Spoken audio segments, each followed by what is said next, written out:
Everybody, every single performer, white, black, green, brown, whatever, works in a box. And the box usually sells them short because it's a stereotypical. I mean, there are brilliant white male actors who don't have square jaws, so they'll never be leading men. It's because of what they look like.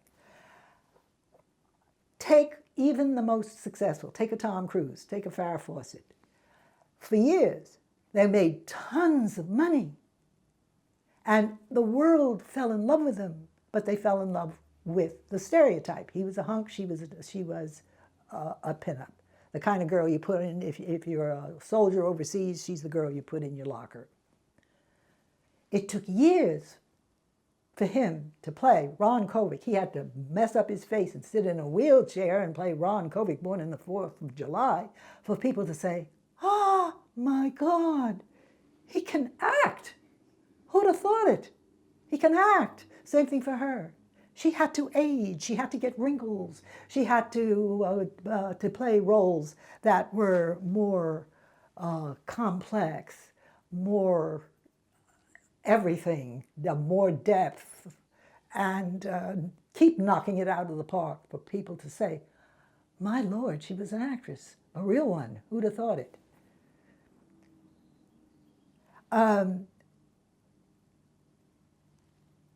And even in terms of who you are, outside in the world out there,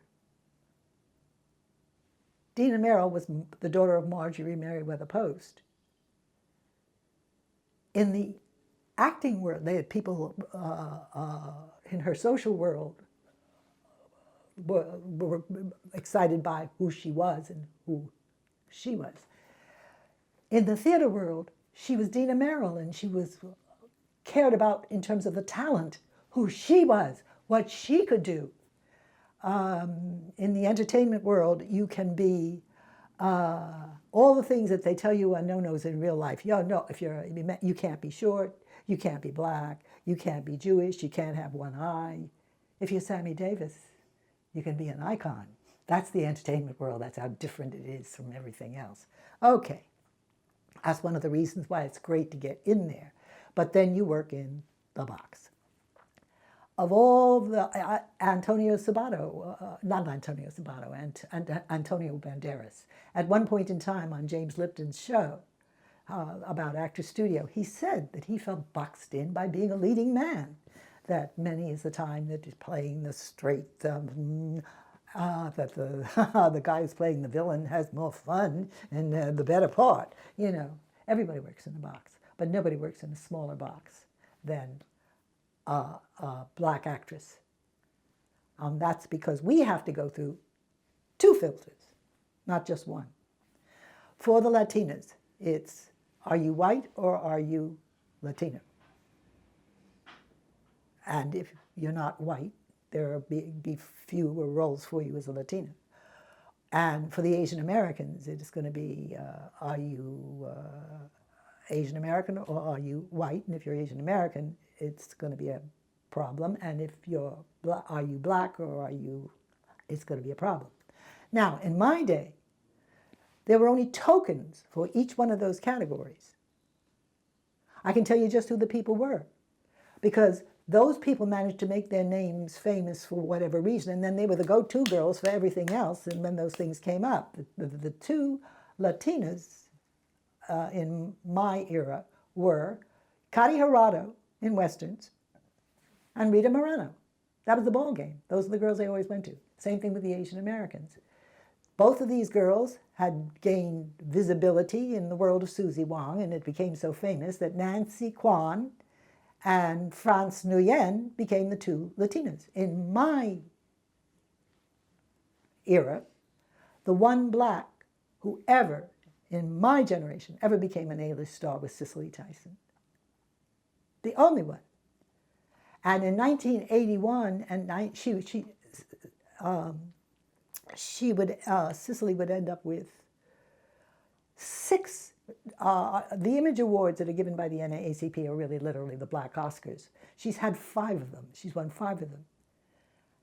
In 1981 and 1991, they couldn't give her any because there were no other actresses.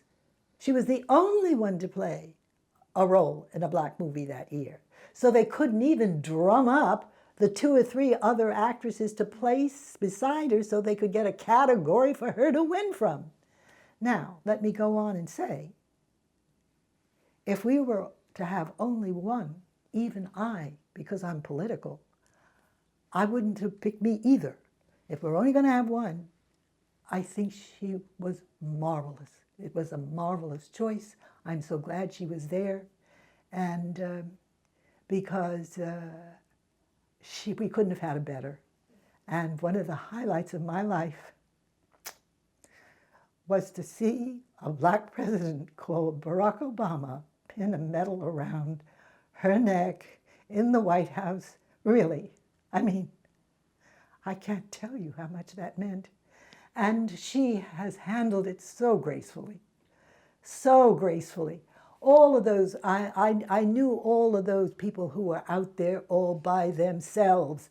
I knew Sidney Poitier. I knew Lena Horne. I knew Cicely. These were all, Jackie Robinson, I knew. These were all people for whom it's horrible to be the only one out there carrying the burden, because there are millions and millions of black people, and unlike what people think, we are all different. We all have different ideas about different things, and they all think we have one head. Well, we don't. And the person who is there as the token carries the burden of everybody wants them to say what they once said, and they can't do that, but that's the burden they carry.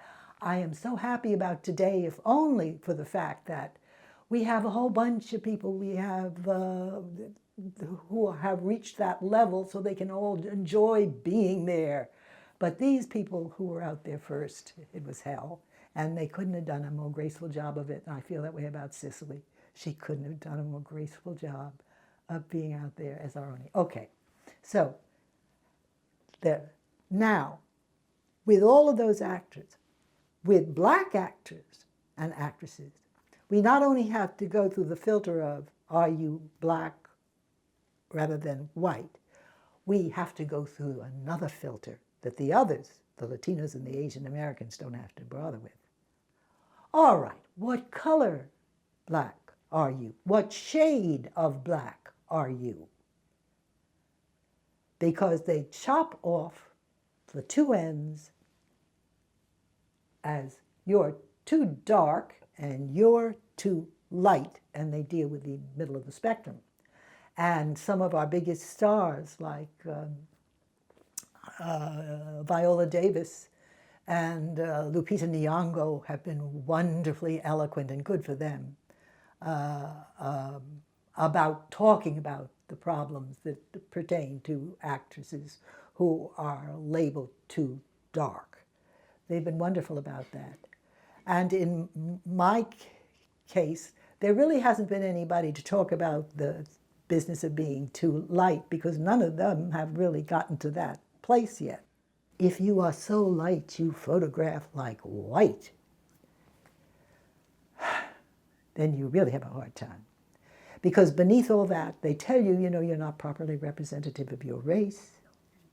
But what is really bothering them are the optics, because it looks like you've got a black man working with a white woman. Just the look of it. They're so afraid they're going to offend the sensibilities of the white audience that they...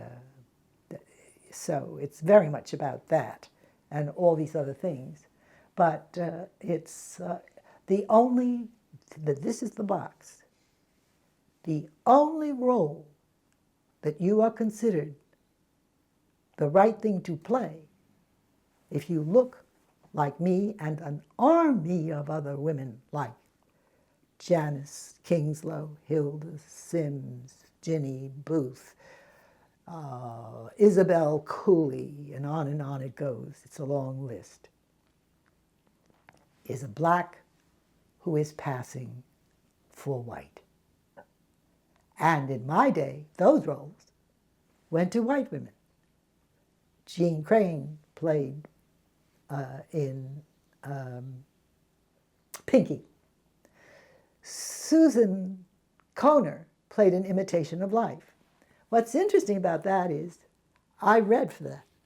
Oh, by the way, I mean, Lost Boundaries, which was about a whole family that passed for white, was played by Mel Ferrer and a whole bunch of whites. You know, it was standard practice. I was seeing about imitation of life. Ross Hunter, you know, sat back in his chair and he said, "Oh my, you're gorgeous. You look like a black Loretta Young. What? The studio? You're a member of Actors Studio? Oh my goodness. And all these Shakespearean roles you've played? Oh my, my, my."